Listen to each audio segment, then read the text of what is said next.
হরে কৃষ্ণ বন্ধুরা, রিয়াজ ব্লগ চ্যানেলের সকল ভক্তবৃন্দকে জানাই সুস্বাগতম। আজকের ভিডিওটি শুরু করছি কিছু ভক্তিমূলক প্রশ্ন ও তার উত্তর দিয়ে। আশা করি আজকের ভিডিওটি পেয়ে আপনারা খুবই উপকৃত হবেন। তাই সকল ভক্তবৃন্দের কাছে আমার একটাই অনুরোধ রইল, ভিডিওটি যদি ভালো লেগে থাকে তাহলে অবশ্যই চ্যানেলটি সাবস্ক্রাইব করে দেবেন। একটু সাথে ও পাশে অবশ্যই থাকবেন। এবার আসা যাক প্রথম প্রশ্নে। মানুষ মাত্রেই আস্তিক হোক কিংবা নাস্তিক হোক, সকলেই ঈশ্বরকে শ্রদ্ধা করে। ঈশ্বর কি সব মানুষকে সমানভাবে আদর করেন? যদি আদর করেন তবে কেউ হাসে কেউ কাঁদে কেন? সকলেই ঈশ্বরকে শ্রদ্ধা করে, এটি ঠিক নয়। সকলের ঈশ্বর পরমেশ্বর ভগবান শ্রীকৃষ্ণ। সর্ববেদে তাই ব্যক্ত হয়েছে। সেই শ্রীকৃষ্ণ এবং তার প্রকাশ বিষ্ণুর বিভিন্ন অবতার সর্বযুগে ধরাধামে অবতীর্ণ হন। রাবণ, বানাসুর, কংস, জরাসন্ধ ইত্যাদি বহু মহাপরাক্রমশালী অসুরেরা আপন বৈভব ও ক্ষমতা লাভের উদ্দেশ্যে কঠোর তপস্যা ও আরাধনা করে দেবদেবীদের প্রতি শ্রদ্ধা জানিয়েছিল। তাদের কাজটাই ছিল পরমেশ্বরের বিরোধিতা করা এবং পরমেশ্বর ভগবানের প্রতি ভক্তি পরায়ণ ব্যক্তিদেরকে উৎপীড়ন করা।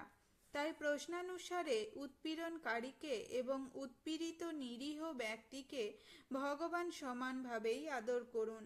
এরকমটি কে চায়? প্রশ্নানুসারে নাকি মানুষ মাত্রই ঈশ্বরকে শ্রদ্ধা করে? পরমেশ্বর ভগবান শ্রীকৃষ্ণ বলেছেন, সাত্ত্বিক মানুষেরা ব্রহ্মা, শিব, ইন্দ্র, চন্দ্র ইত্যাদি দেবদেবীর প্রতি শ্রদ্ধা করে, তাদের আরাধনা করে। রাজসিক মানুষেরা যক্ষ, রাক্ষস ইত্যাদি প্রতি শ্রদ্ধা জানায় এবং তামসিক মানুষেরা ভূত প্রেতের প্রতি শ্রদ্ধা জানায়।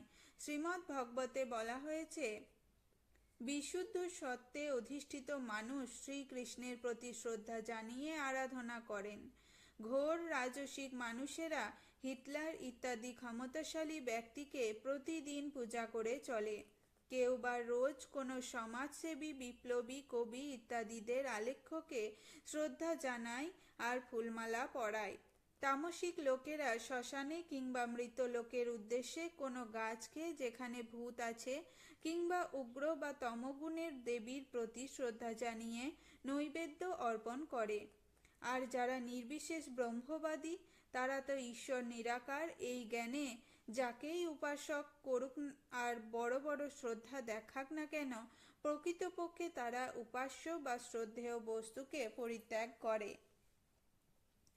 জীবের শ্রদ্ধা যতক্ষণ পর্যন্ত না শুদ্ধ সত্ত্বে প্রতিষ্ঠিত হচ্ছে, ততক্ষণ পর্যন্ত তা জড়া প্রকৃতির যে কোনো গুণের দ্বারা কলুষিত হতে পারে।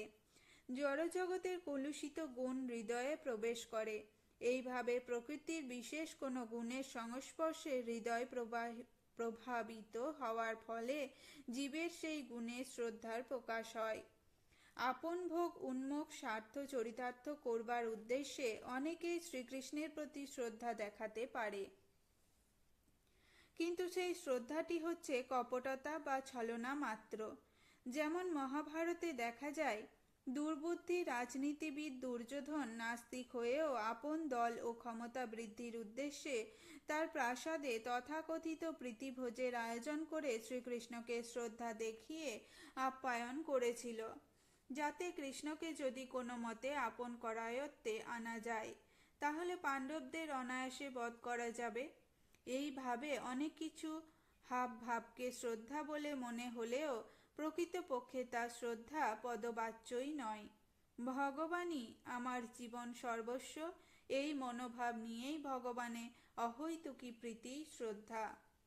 শ্রদ্ধা শব্দে বিশ্বাস কহে সুদৃঢ় নিশ্চয়, কৃষ্ণ ভক্তি কইলে সর্বকর্ম কৃত হয়। কৃষ্ণ ভক্তিহীন মানসিকতা সম্পন্ন সমস্ত মানুষের তথাকথিত শ্রদ্ধা প্রকৃত শ্রদ্ধা নয়।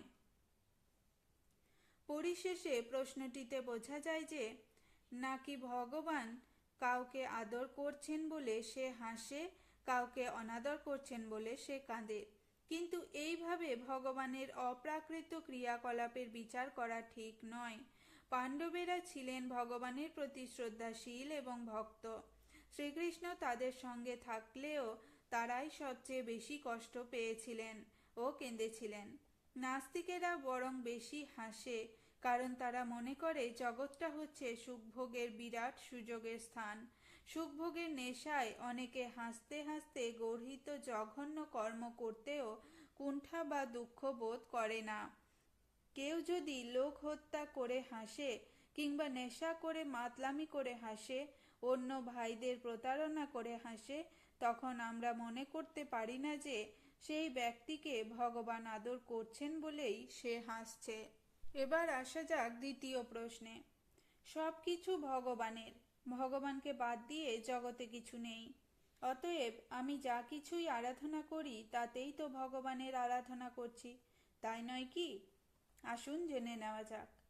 শ্রীল প্রভুপাদ একটি উদাহরণ দিয়ে বলেছিলেন, আমি এই দেহ জুড়ে রয়েছি, দেহের সবটাই আমি বা আমার, কিন্তু যখন খাবার খেতে হয় সেটা তো দেহটির মুখের মধ্যে দিয়ে নিতে হয়, মলদ্বার কিংবা অন্য কোনো ছিদ্র দিয়ে চলে না। দেহের 9টি দ্বার রয়েছে, 2টি চোখ, 2টি কান, 2টি নাসারন্ধ্র, 1টি মুখগহ্বর, 1টি মূত্রনালী, 1টি মলদ্বার। এতগুলি রন্ধ্র থাকলেও কেবল মুখরন্ধ্র দিয়েই খাদ্যদ্রব্য চালানো হয়, অন্য কোনো রন্ধ্রে খাদ্যদ্রব্য চালনা করা উচিত নয়। তেমনি ভগবান বলছেন, মাম একং শরণং ব্রজ, ভগবানের একমাত্র আরাধনা করতে হবে, যার তার আরাধনার কথা বলা হয়নি। যা কিছুরই আরাধনা করা গেলেই সেটি ভগবানেরই আরাধনা হয়ে গেল বলে মনে করাটা মূর্খামি। আজ এই পর্যন্তই। ভালো লাগলে অবশ্যই চ্যানেলটি সাবস্ক্রাইব করে দেবেন।